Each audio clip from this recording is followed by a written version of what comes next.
В Магасе прошла традиционная встреча с представителями казачества республики и президентом Ингушетии Муратом Зязиковым.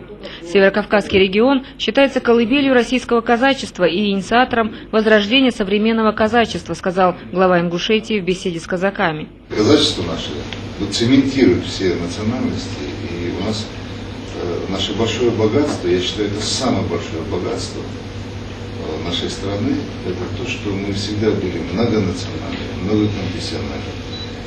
И Россия всегда была многодетна. И это как в такой большой, хорошей, дружной семье. Когда помощь оказываешь и сопереживаешь, и это делаешь, вот, помощь оказываешь не тогда, когда тебя просят, это само собой, а тогда, когда даже и в хорошем, и в плохом, когда мы вместе. Казаки ничем отличаются от остальных служилых.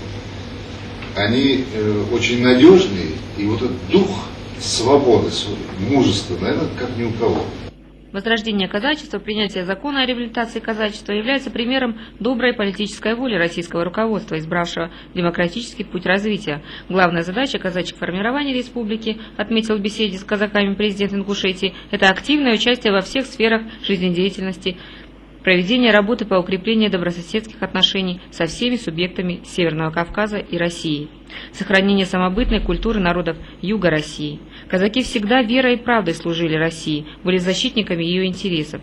Вы, как отметил Мурат Магомедович, способствуете консолидации общества в целом и поддержанию общественного порядка. И сегодня очень хорошо, что в нашей республике казачество возрождается. У ингушей было немало сынов, которые верно служили нашему Отечеству, не изменяя присяги, данной ингушами во время добровольного вхождения в состав России в 1770 году. Мы всегда помогали и будем поддерживать все благородные намерения и дела. Наша задача – верой и правдой служить своему государству. А служба, она начинается с собственного дома, с собственного народа, с собственной республики и с региона. Казачество, оно всегда ведет одну линию – государеву.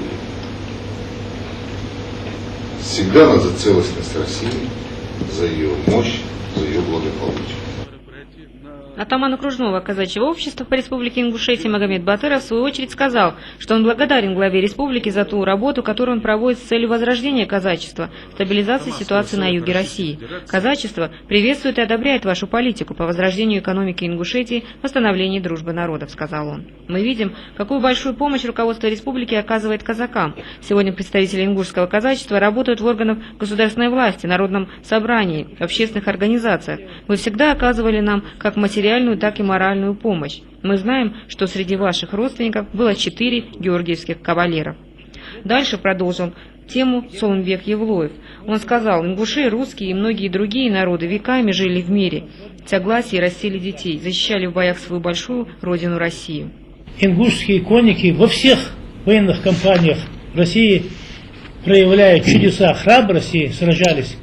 В русско-турецкой войне на Балканах 1877-78 годы ингушский конный полк в составе казачьей дивизии первыми атаковали крепость Шипку.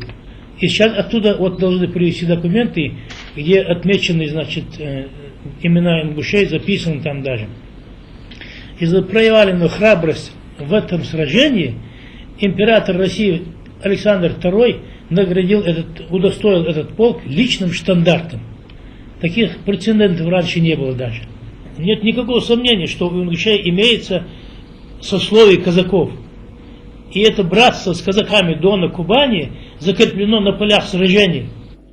Казачество и дальше будет делать все необходимое для укрепления согласия, мира и стабильности в регионе, сказал Соломбек Евлоев. Работой президента народ доволен. Республика успешно развивается, республика строится, республика имеет авторитет перед руководством России.